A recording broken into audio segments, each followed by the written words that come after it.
Hello, everyone. My name is Caitlin, and today I am going to be talking about service dogs. I feel like when it comes to service dogs, we don't really know much about them other than the fact that we can't pet them or distract them from what they are doing.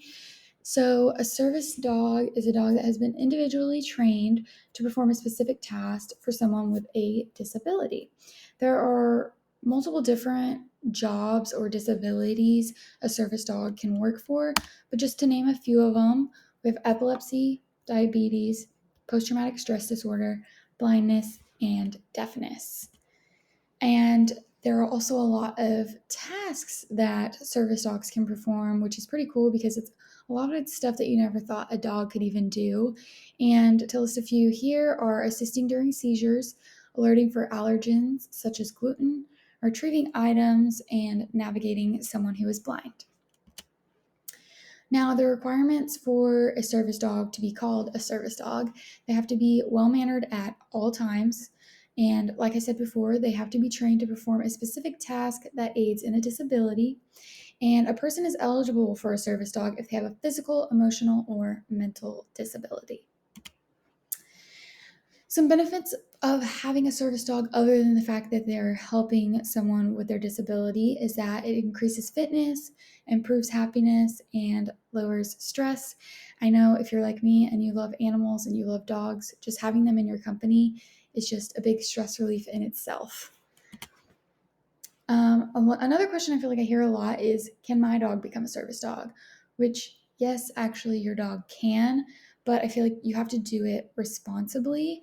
Now, when it comes to wanting to make your dog a service dog, there is a few steps that you do need to follow. First, you need to identify and understand what type of dog you have. When it comes to the breed, there is no limitations on breed. What type of breed can be a service dog? There's no discrimination. Literally any breed can be a service dog.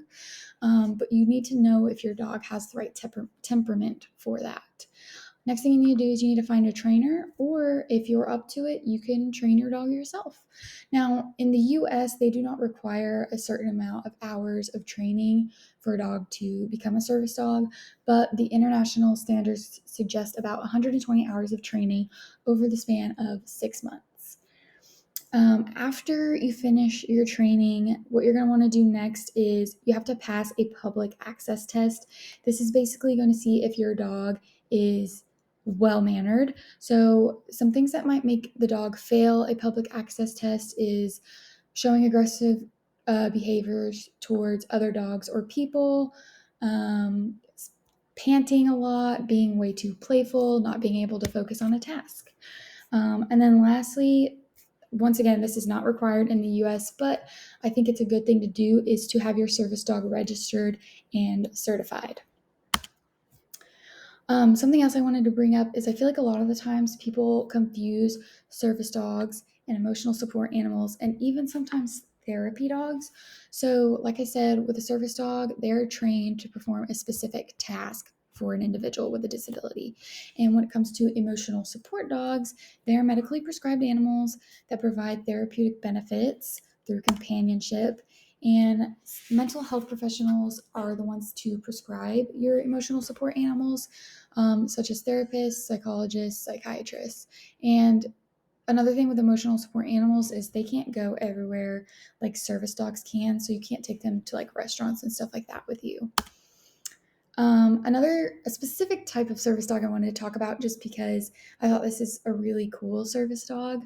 I ended up watching a documentary called Pick of the Litter, and it just shows the process of how a dog might become a guide dog, which is basically a guide dog. It just shows, it helps blind people, and they go through intense training, and some of the tasks that they learn in their intense training is to stop at curbs and steps, only turn corners when told to do so, and to help avoid obstacles en route. So if they're just walking down the street and there's something in the way, that dog is going to be trained to move their owner out of the way. And these are all of my citations. Thank you.